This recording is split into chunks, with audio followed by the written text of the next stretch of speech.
अतीक का मर्डर सिर्फ 3 शूटर्स ने नहीं किया। दावा यह किया जा रहा है कि जिस वक्त अतीक का मर्डर हुआ उस वक्त मौके पर कुछ लोग मौजूद थे जो अतीक की हत्या पर नजर रख रहे थे। पुलिस के दावों की माने तो अतीक को कुछ इस तरह से फंसाया गया कि अतीक कहने को मजबूर हो गया कि मुझ पर हमला करो। इसके साथ ही दावा यह किया जा रहा है कि इस साजिश के पीछे दिल्ली का एक नेता है।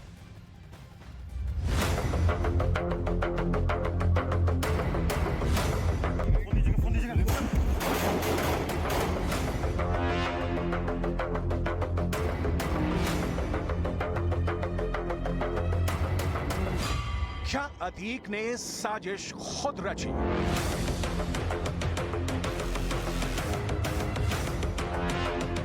क्या अतीक ने शूटर खुद बुलवाए?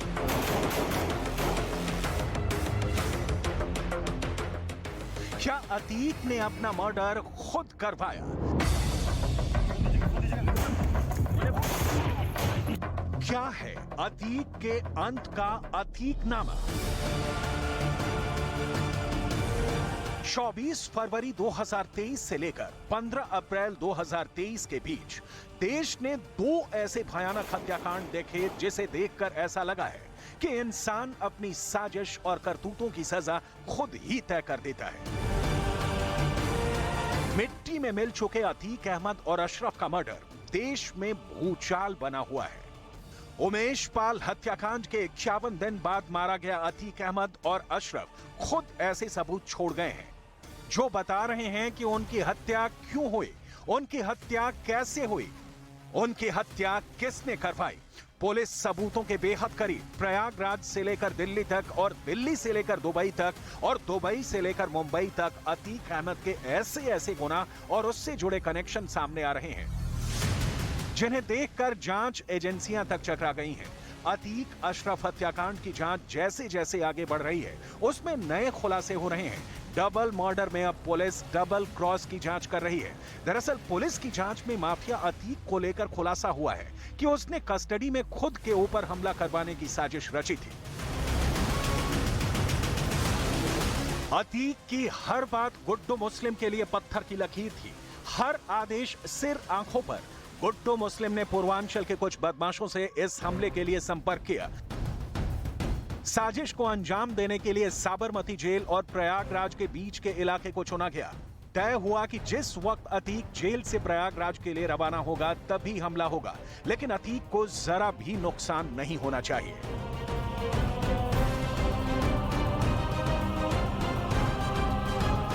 अतीक अहमद खुद अपने ही ऊपर हमले की साजिश रच रहा था। बताया जा रहा है कि अतीक अहमद चाहता था कि साबरमती से जब उसे उत्तर प्रदेश लाया जाए तो उसके ऊपर उसी के गुर्गे नकली हमला करें, जिससे कि लोगों को ये भी हो जाए कि अतीक अहमद पर हमला हुआ है, उसकी सिक्योरिटी को बढ़ा दिया जाए और इसकी वजह से ना पुलिस उसका एनकाउंटर कर पाएगी और उसकी सुरक्षा भी डबल हो जाएगी। बताया जा रहा है इसकी जिम्मेदारी उसने दी गुड्डू मुस्लिम को और गुड्डू मुस्लिम प्रयागराज और आसपास के शूटर से लगातार संपर्क में था। अतीक मर्डर में हुआ डबल क्रॉस।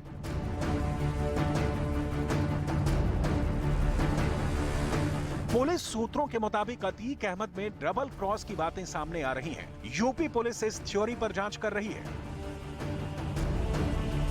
कि कहीं अतीक को किसी ने डबल क्रॉस तो नहीं कर दिया। अब पुलिस इस बात की जांच कर रही है कि कहीं लवलेश, अरुण और सनी को अतीक पर फेक हमले के लिए तो नहीं सेलेक्ट किया गया और अतीक के गैंग के ही किसी ने इस हमले को लेकर माफिया को डबल क्रॉस कर दिया। कहीं अतीक की गैंग के किसी गद्दार ने अतीक पर नकली हमला करने की बजाय सीधे दोनों को मारने की सुपारी तो नहीं दे दी। इस शक की सुई गुड्डू मुस्लिम की तरफ उठ रही है। पुलिस जांच में यह भी दावा किया जा रहा है कि अतीक और अशरफ पर हमला करने के लिए शूटर्स का भी इंतजाम हो गया था। ऐसे में पुलिस का लवलेश, अरुण और सनी पर शक ज्यादा बढ़ गया है। जांच में इस बात के सबूत मिले हैं कि अतीक अहमद खुद अपने ही ऊपर हमले की साजिश रच रहा था।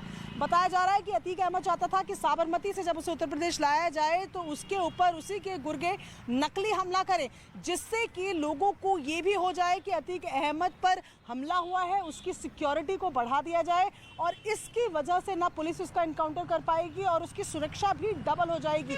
बताया जा रहा है इसकी जिम्मेदारी उसने दी गुड्डू मुस्लिम को, और गुड्डू मुस्लिम प्रयागराज और आसपास के शूटर से लगातार संपर्क में था ऐसा कराने के लिए। ऐसे में अब पुलिस जो है वो इस थ्योरी पे काम कर रही है, कहीं ये तीनों शूटर जिन्होंने अतीक और अशरफ की हत्याकांड को अंजाम दिया है, ये कहीं अतीक गैंग के ही तो नहीं थे, कहीं किसी के कहने पर डबल क्रॉस तो नहीं कर दिया, कहीं प्लान के मुताबिक काम करने के बजाय इन्होंने सीधा गोलियां ही तो नहीं उतार दी, क्योंकि जो प्लान बनाया गया था उसके हिसाब से हवाई फायरिंग होनी थी और मामूली चोटें लगनी थी। लेकिन जिस तरीके से ये नई जानकारी सामने आ रही है, ऐसे में पुलिस अब इस पूरे मामले के नए सिरे से खोजबीन कर रही है, इस पूरे मामले को तराशने की कोशिश कर रही है। लेकिन बताया जा रहा है कि 2002 में भी अतीक पर एक हमला हुआ था। जब पुलिस की जांच हुई थी तो मालूम चला था वो खुद अतीक ने अपने ऊपर ही करवाया था। इसीलिए अब पुलिस इस डायरेक्शन में भी जांच को आगे बढ़ा रही है। माफिया डॉन अतीक अहमद और उसके भाई खालिद अजीम और अशरफ पर हमलावरों ने 16 सेकंड के भीतर 34 गोलियां चलाईं। प्रयागराज के कॉलविन अस्पताल परिसर में मेडिकल चेकअप के लिए ले जाए जा रहे डॉन और उसके भाई को शूटरों के हमले का शिकार होना पड़ा था। महज 16 सेकंड के भीतर तीनों शूटरों ने 34 राउंड फायर किए थे।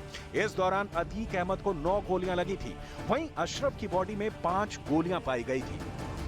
लेकिन अब सवाल उठता है कि अतीक को 3 शूटरों में से किसने मरवाया? कहीं ऐसा तो नहीं है कि उमेश पाल हत्याकांड में अतीक का साथ देने वाले अतीक के किसी करीबी ने खुद को बचाने के लिए अतीक का मर्डर करवा दिया हो?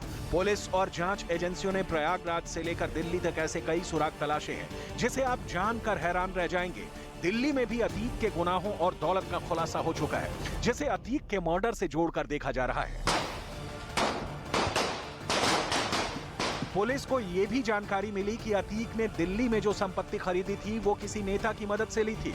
इस संपत्ति के बारे में सिर्फ अतीक के कुछ करीबी ही जानते हैं। सूत्रों के मुताबिक इस नेता के दोनों बेटों की अतीक के बेटों से भी दोस्ती थी और अतीक के बड़े बेटे उमर और अली कई बार इस नेता के घर पनाह ले चुके हैं।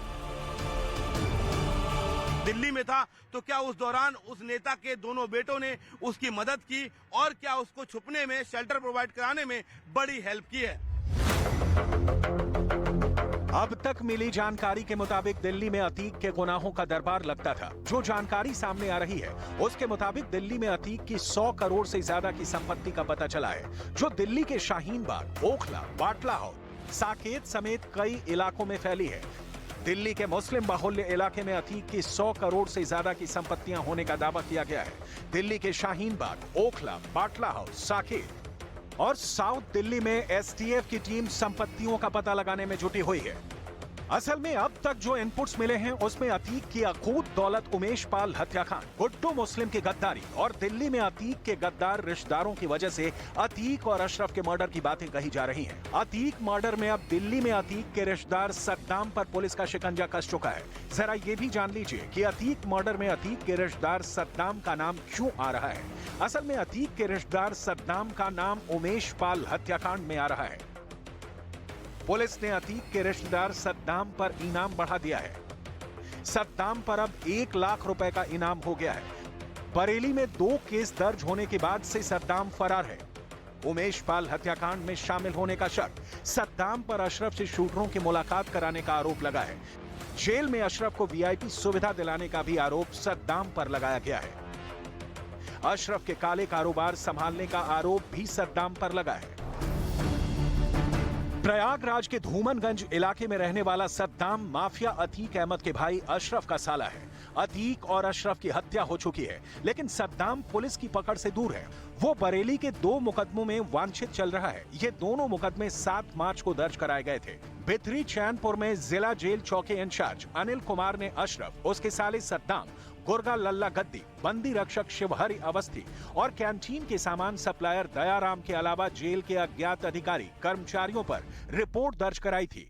आरोप था कि ये लोग जेल में अशरफ से अवैध मुलाकात करते और कराते थे। इस दौरान पुलिस अधिकारियों और गवाहों की हत्या, रंगदारी मांगने की योजना बनाई जाती थी। जेल में एक पर्ची पर कई मुलाकातियों को मिलवाया जाता था। 11 मार्च को कई शूटर जेल में पहुंचे थे और मुलाकात की थी, जिसके बाद उमेश पाल हत्याकांड हुआ था। इस मामले का सीसीटीवी भी न्यूज 18 ने प्रमुखता से चलाया था, लेकिन उमेश पाल हत्याकांड के ठीक 51 दिन बाद जिस तरह से अतीक और अशरफ का मर्डर हुआ है, वो गहरी साजिश की ओर इशारा कर रहा है कि आखिर अपनी मौत के कुछ लम्हे से पहले अतीक किससे इशारे कर रहा था। अतीक अहमद अपनी हत्या के कुछ पलों पहले जब पुलिस जीप से उतरता है तो वो किसी और को सिर हिलाकर इशारा करता नजर आता है। इसका वीडियो भी सामने आया था। सवाल है कि ये इशारा किसके लिए था? क्या अतीक अपने ऊपर हमला करने वालों को इशारा कर रहा था, या वो शूटर कहीं और से मैनेज हो गए और उन्होंने अतीक को ही डबल क्रॉस किया और दोनों की हत्या कर दी? पुलिस के मुताबिक डबल मर्डर केस में जल्द खुलासा हो सकता है।